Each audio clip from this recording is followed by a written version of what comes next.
আসসালামু আলাইকুম। প্রিয় শিক্ষার্থীবৃন্দ, যে যেখানে বসে করোনাকালীন সময়ে আমার ক্লাস দেখছো, সবাইকে ধন্যবাদ এবং স্বাগতম।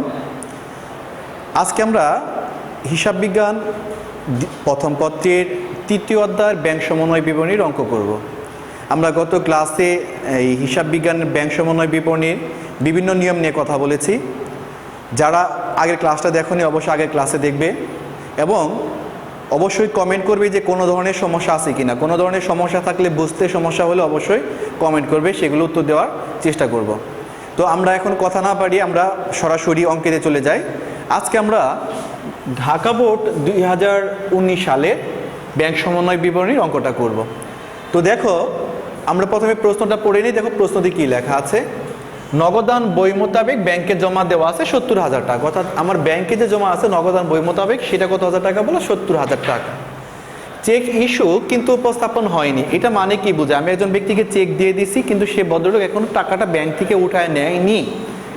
তার মানে আমার ব্যাংকের টাকা কমে নেই। যেহেতু আমার ব্যাংকের টাকা এখনো কমেনি, সেটা আমাকে মিলাইতে গেলে কি করতে হবে? ব্যাংকের সাথে আমাকে যোগ করতে হবে। অর্থাৎ চেক ইস্যু উপস্থাপন হয়নি, অর্থাৎ আমি মাইনাস করছি, ব্যাংক মাইনাস করে নাই। যেহেতু ব্যাংক মাইনাস করে নাই, সেই জন্য তোমাকে কি করতে হবে? এটা প্লাস করতে হবে।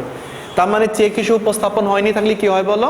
প্লাস হয়। এটাকে আমরা ইংলিশে বলি আউটস্ট্যান্ডিং চেক বা বকেয়া চেক। আদায়ের জন্য জমা কিন্তু আদায় হয়নি।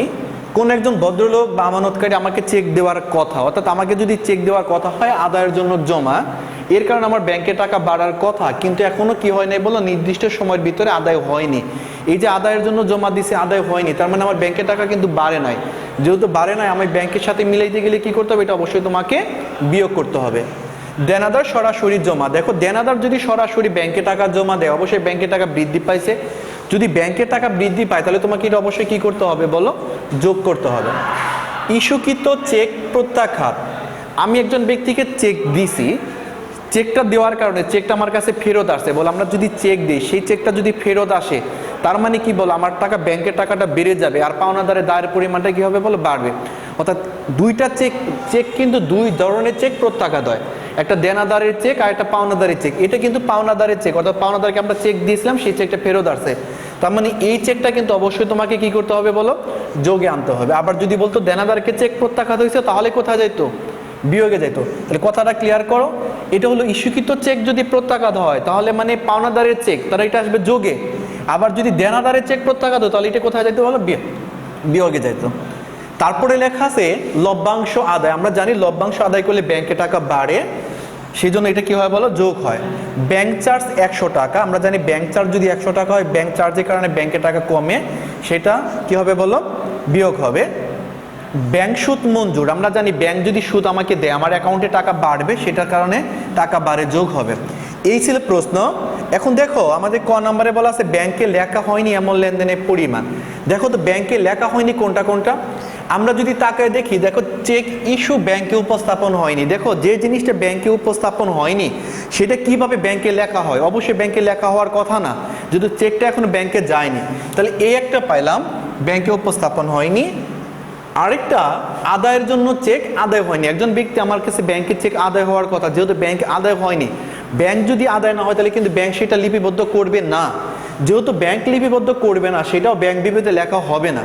তার মানে আর বাকি জিনিসগুলো যদি দেখো, দেখো দেনাদার করতে ব্যাংকের জমা নগদান বইতে লেখা হয়নি, তার মানে দেনাদার জমা দেওয়া হয়েছে, এটা ব্যাংকে জমা হয়েছে অবশ্যই। চেক প্রত্যাখ্যাত হয়েছে, তাহলে ব্যাংকে অবশ্যই লেখা হয়েছে। লভ্যাংশ আদায় করছে, এটাও ব্যাংকে লেখা হয়েছে। ব্যাংক চার্জ এবং ব্যাংক সুদ মঞ্জুর, এটা ব্যাংকে লেখা হয়েছে। কিভাবে? কারণ ব্যাংক চার্জ করছে ব্যাংক সরাসরি লিখে রাখছে, সুদ মঞ্জুর করছে ব্যাংক সরাসরি লিখছে। অর্থাৎ এই দুইটা জিনিস, অর্থাৎ 2 তারিখ 2 নাম্বার আর হলো কি বলো? আদায়ের জন্য জমা, এই দুইটা জিনিস আমাদের ব্যাংক বিবৃতিতে লেখা হয়নি। এখন আমরা ক নাম্বার লিখব, ব্যাংক বিবরণীতে লেখা হয়নি এমন লেনদেনের পরিমাণ। আমরা ঘর কাটবো, বিবরণ টাকা টাকা, বিবরণ টাকা টাকা। দেখো, ব্যাংক বিবরণীতে লেখা হয়নি, তাহলে আমরা কি লিখবো বলো? চেক ইস্যু কিন্তু উপস্থাপন হয়নি। চেক ইস্যু কিন্তু উপস্থাপন হয়নি, কত টাকা বলো? 5,000 টাকা। আমরা এই জায়গায় লিখবো কত বলো? 5,000 টাকা। আদায়ের জন্য জমা, এটাকে বলা হয় অনাদায়ী চেক। আদায়ের জন্য জমা কিন্তু আদায় হয়নি। তাহলে আদায়ের জন্য জমা আদায় হয়নি কত টাকা বলো? 10,000 টাকা। তাহলে দেখো তো 10 আর 5-এ কত বলো? 15,000। এটা ক্লোজ করে দিবা। সেটাই হলো তোমার ব্যাংক বিমোতে লেখা হয়নি। একটা জিনিস মনে রাখবা, চেক ইস্যু উপস্থাপন হয়নি মানে ব্যাংকে উপস্থাপন হয়নি, আদায়ের জন্য জমা আদায় হয়নি মানে ব্যাংকে হয়নি, সুতরাং ব্যাংকে লেখা হয়নি। এটাই হলো তোমার ব্যাংক বিবরণীতে লেখা হয়নি অথবা পাস বইতে লেখা হয়নি। এই হলো ক নাম্বার। খ নাম্বার আমাদের করতে বলছে ব্যাংক সমন্বয় বিবরণী 2018 সালের। আমরা খ নাম্বারে যাব, ব্যাংক সমন্বয় বিবরণী। আমরা লিখব ব্যাংক সমন্বয় বিবরণী জনাব রহমানের। জনাব রহমানের ব্যাংক সমন্বয় বিবরণী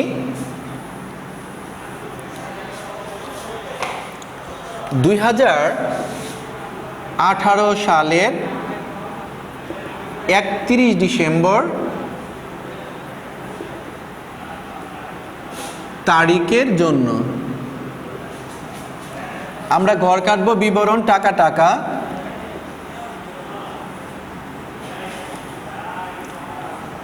আমরা ঘর কাটবো কি বলো? বিবরণ টাকা টাকা। তাহলে প্রথম লিখবো নগদান বই মোতাবেক ব্যাংক জমা।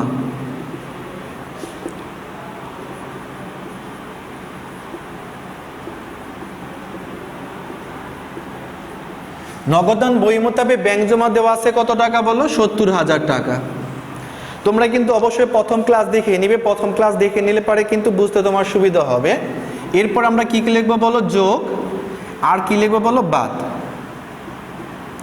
এখন দেখো 1 নম্বরে লেখা আছে চেক ইস্যু। আমরা জানি চেক ইস্যু করা হয়েছে, চেক ইস্যু করা হয়েছে কিন্তু উপস্থাপন হয়নি।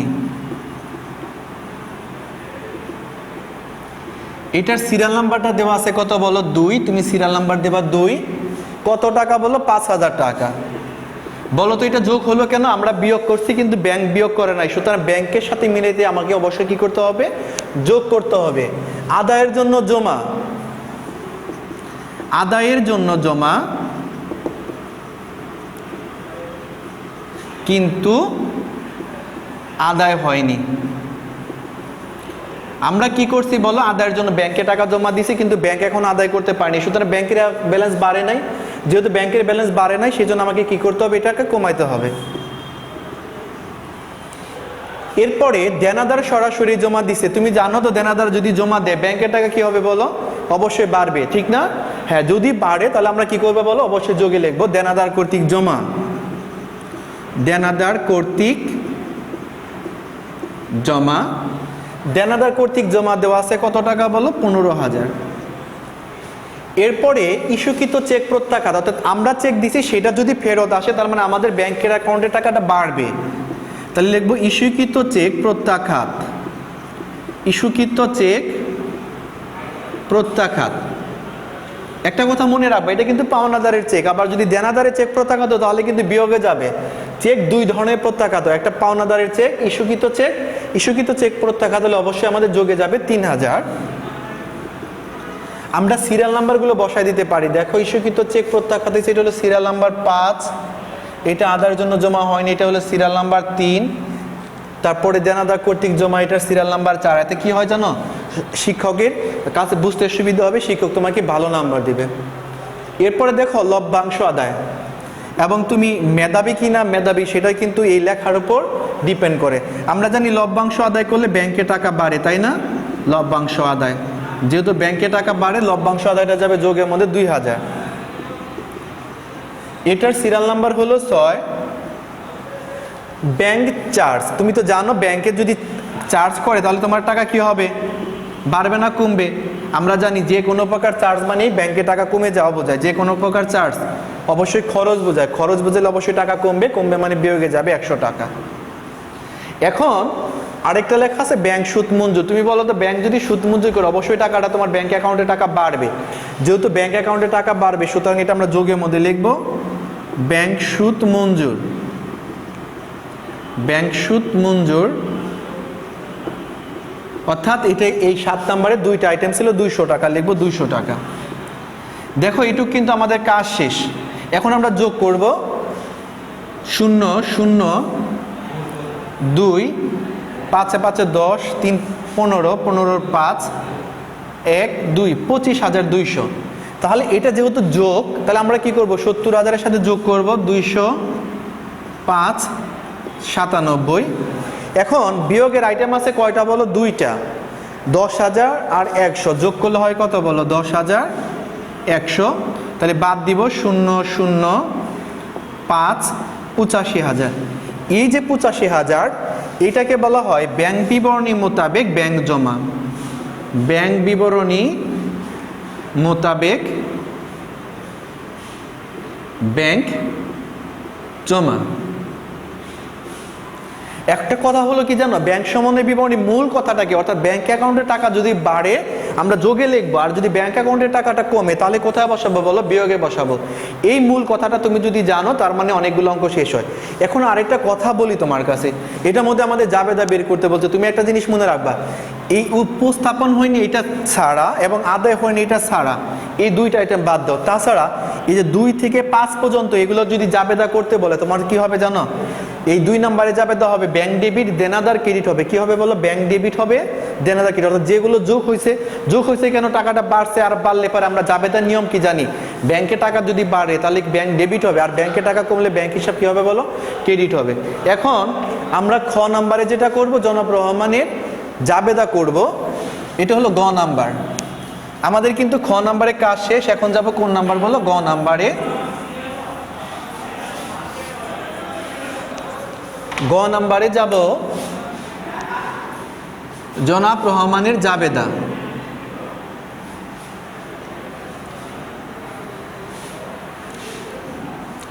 জাবেদা ঘর সবাই তোমরা জানো, তারিখ, বিবরণ, ডেবিট আর ক্রেডিট টাকা। আমরা প্রথম লিখব তারিখ, বিবরণ, খতিয়ান পৃষ্ঠা, ডেবিট টাকা, ক্রেডিট টাকা। দেখো আমাদের করতে বলছে 4 নম্বরে জাবেদা। বলো তো দেনাদার যদি যোগ মা দেয় টাকাটা বাড়ে না কমে? বলো অবশ্যই টাকাটা বাড়ে। টাকা যদি বাড়ে তাহলে কি হবে? ব্যাংক ডেবিট হবে। ব্যাংক কি হবে বলো? ডেবিট হবে। এখন আমরা তারিখের ক্ষেত্রে যে কাজটা করবো এটা লিখে নিব 2018 ডিসেম্বরের 31, এই কাজটা করে নিব।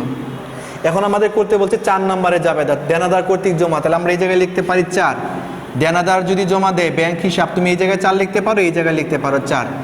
ব্যাংক হিসাব ডেবিট, দেনাদার ক্রেডিট। তুমি দেনাদার না লিখে প্রাপ্য হিসাবও লিখতে পারো। তাহলে ব্যাংক হিসাব ডেবিট আর দেনাদার হিসাব ক্রেডিট। দেনাদার কর্তৃক জমা কত বলো? 15,000 টাকা। আমরা বসাবো 15,000 টাকা। আমরা ব্যাখ্যাটা লিখবো দেনাদার কর্তৃক জমা। দেনাদার কর্তৃক কি বলো? জমা। কথা বুঝতে পারছো? ব্যাংক ডেবিট হলো কেন? ব্যাংকে টাকা বাড়ছে। আর দেনাদার ক্রেডিট হলো কেন? কারণ দেনাদার নামে সম্পদটা কমতেছে। একটা সম্পদ বাড়ছে আর একটা সম্পদ কমে গেছে। যে সম্পদটা বাড়ছে সেটা আমরা লিখেছি, আর যেটা কমছে সেটা বিয়োগে লিখেছি। এরপরে দেখো 5 নাম্বার ইস্যুকৃত চেক প্রত্যাখ্যাত। আমরা যে চেকটা দিয়েছিলাম সেটা আমাদের কাছে আবার ফেরত আসছে। তাহলে আমাদের কাছে কে ফেরত দিয়েছে বলো? আমরা যারা ফেরত দিয়েছে সেটা অবশ্যই পাওনাদার। তাহলে আমাদের টাকাটা কি বলো? ব্যাংক অ্যাকাউন্টে টাকাটা বাড়ছে না? হ্যাঁ অবশ্যই টাকাটা বাড়ছে। তাই ব্যাংক ডেবিট হবে। আর পাওনাদারও লিখতে পারো, প্রদত্ত হিসাবও লিখতে পারো। তুমি পাওনাদার হিসাব ক্রেডিট।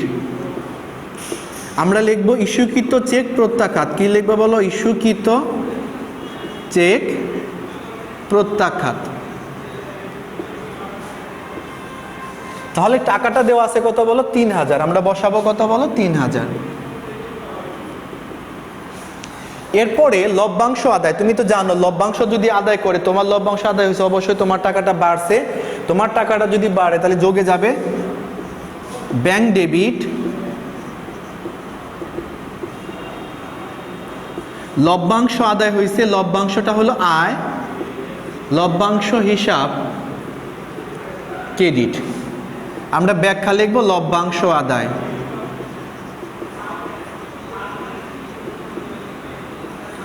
তাহলে লভ্যাংশ আদায় কত বলো? 2000। এরপরে বলা আছে ব্যাংক চার্জ। এই যে ব্যাংক চার্জের কারণে তোমার অবশ্যই টাকাটা কমে যাবে, কমে গেলে অবশ্যই মাইনাস হবে। 7 নাম্বারের ভিতরে 2টা যাবে, এটা রোমান 1 দিছে আর একটা রোমান 2 দেই, কারণ একটার ভিতরে 2টা যাবে। ব্যাংক যদি চার্জ করে ব্যাংকে টাকা কমে যায়, তাই না? আর ব্যাংক চার্জ একটা ব্যয়, যেহেতু ব্যয় তাহলে কি হবে? ডেবিট হবে। ব্যাংক চার্জ ডেবিট, আর ব্যাংক হিসাব কি বলো? ক্রেডিট।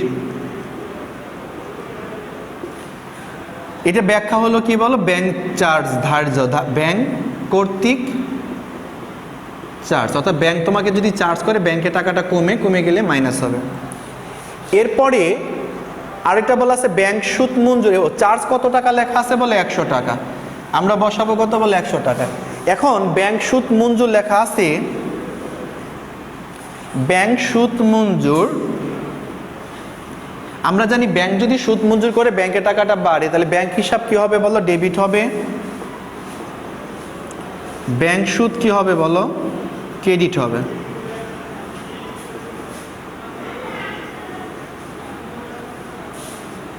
তাহলে ব্যাংক হিসাব ডেবিট কত? 200, ব্যাংক সুদ ক্রেডিট কত বলো? 200। এই ছিল আজকের অঙ্কের সমাধান। প্রিয় শিক্ষার্থীবৃন্দ, তোমরা বাসায় বসে অবশ্যই অঙ্কগুলো প্র্যাকটিস করবে এবং প্রথম ক্লাসটা অবশ্যই তুমি দেখবে। প্রথম ক্লাসে দেখলে পর অনেক কিছু তোমার সমস্যার সমাধান হয়ে যাবে। এরপরে এই অঙ্কটা বারবার চেষ্টা করবে, এই অধ্যায় যতগুলো অঙ্ক আছে বাসায় বসে অবশ্যই তুমি করবে, তাহলে দেখবা যে তোমার অবশ্যই অঙ্কটা কি হয়ে গেছে বলো? সমাধান হয়ে গেছে। আগামী ক্লাসে আবার একই অঙ্ক নিয়ে তোমার সাথে দেখা হবে। সে পর্যন্ত তোমাদের সুস্বাস্থ্য কামনা করে আজকে ক্লাস শেষ করছি। আসসালামু আলাইকুম। Thanks for watching NCC online class. Stay safe, stay home and stay with NCC.